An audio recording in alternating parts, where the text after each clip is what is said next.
Hey everyone, this is my March new releases video. If you're new to this channel, then you should know that I do a new releases video every single month for my most anticipated releases, YA and adult, and I give you a quick summary on each one and tell you why I'm excited. I'm not going to cover every single book that comes out in March because that would be impossible for me to do so in a video. Today I'm just going to be talking about my 19 most anticipated releases. The first ones are ones that come out on the 5th of March, and the first one is Daisy Jones and the Six. I should probably move over a bit. By Taylor Jenkins Reid.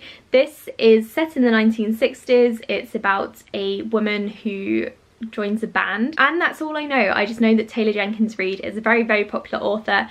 I haven't read anything by her yet, but I am planning on reading The Seven Husbands in March, so maybe I could also get to this one. The Opposite of Always by Justin A. Reynolds. This is a YA contemporary book. I've already read it and I loved it. It's about a boy who goes back in time to save his girlfriend from dying, and in doing so he also destroys other relationships and friendships that are important to him, and he kind of learns the value of friendship and family and gratitude and all of that good stuff. You know, it's a feel-good book and I really enjoyed it. You Owe Me a Murder by Eileen Cook.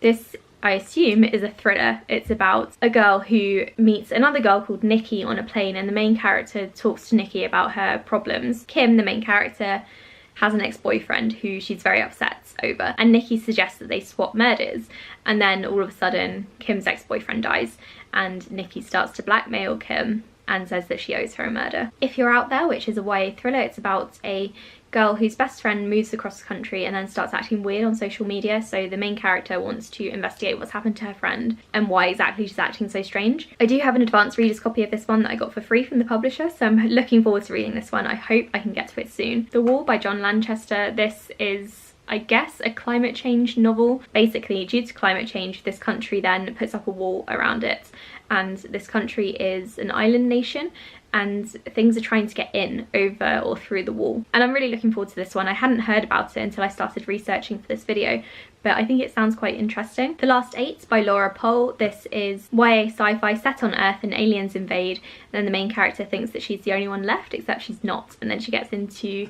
a female-female relationship with someone, and that's all I know, but that's kind of all I need to know. I'm really looking forward to this one. I'm hoping it's going to be fast-paced, action-packed, and full of aliens. The Quiet at the End of the World by Lauren James. This is the person who wrote The Loneliest Girl in the Universe, which I quite enjoyed but didn't love. It's set in a world in which a virus causes people to become infertile, and then the two main characters are the two youngest people on Earth, and they're kind of famous and protected and all sorts. I think it sounds really interesting, and the author has spoken about this at a couple of events that I've been to, and she sounds really enthusiastic about it, which is making me excited for it. The next few books will come out on the 12th of March. The first one is Meet Me in Outer Space by Melinda Grace. This is an Own Voices novel set in college. The main character has an auditory processing disorder and it impacts her learning, and that's all I know about it, but that's kind of all I really need to know. If I want to read something about someone with a learning disability, then I will be going to this book, and I'm really looking forward to reading this one. I think it sounds quite hard-hitting, and I will definitely be reading it when I'm in the mood for a hard-hitting contemporary. When the Sky Fell on Splendor by Emily Henry. All I know about this one is that it's contemporary magical realism. A factory explodes and then teenagers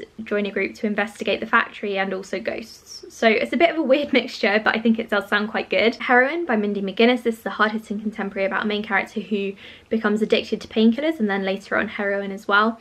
I've already read this. I gave it 4 stars. I really enjoyed it. It made me very emotional. It was quite difficult to read, but I would highly recommend it if you don't mind reading about drug use and drug addiction. The Bird King, which is Middle Eastern fantasy set in the 1400s. There's a woman who is the last remaining concubine for the Sultan, and she also has a friend who can create maps, including maps of places that he has never been, and this allows him to bend reality in some way, and I think it sounds really good. I'm really into Middle Eastern mythology lately, and I've been loving the Middle Eastern fantasy books that I've been reading, so I can't wait to read this one. I think I might bump it up on my TBR and get to it first thing as soon as I can buy a copy in the UK. Shout by Laurie House Anderson. This is a memoir by her. She's the one who wrote Speak years and years ago, and I still haven't read that, but I would be kind of interested in reading her memoir. These next books all come out on the 19th of March. The Things We Cannot Say, which is set in 1942. It's about a Russian refugee called Lena, and she meets a guy called Thomas and they're best friends, and it's apparently really adorable. And I don't normally read much World War II fiction, but when I do, I want some hard-hitting stuff, and I think this is going to be. Sherwood by Megan Spooner. This is a Robin Hood retelling in which Robin Hood is actually dead and we follow Maid Marian, so I'm here for that. Internment by Samira Ahmed. This is a contemporary book set in present-day America, and Muslims are starting to be put in internment camps, and the main character and her family are put in one in California, and it's about their fight for freedom and equal rights. And it's a very difficult read. I've read it already. I gave it 4 stars. It was very difficult and I loved it. The Way Too Fast Stars, which is LGBTQ sci-fi. I don't really know much about this one. I just know that the main character wants to travel the stars, and then she meets someone whose mother is an astronaut. So I think that sounds quite good. I'm always here for more sci-fi. And finally, the last 3 books are coming out on the 26th of March. The first one is A Memory Called Empire. This is another sci-fi book. The main character visits a nearby empire, I guess, to try to find her friend, and then she finds out that her friend, who was the ambassador, has been killed, which is obviously not good. It's a sign of war. She wants to investigate, and I guess shit goes down. Sky Without Stars. This is another science fiction book. All I know is it's about revolution, traitors and refugees, which are 3 things that I'm very interested in. And the final book that I'm very excited about is Once and Future. This is a science fiction retelling of the King Arthur legend. Main character is a woman and she's meant to be the new King Arthur, so that sounds good. Thank you for watching this video. Let me know in the comments below which books you're most excited to read in March. If you know of any new releases that are coming up that I haven't mentioned, do put them in the comments below, because I'm always looking out for new releases to share. Thank you again for watching, and I'll speak to you in my next video. Bye!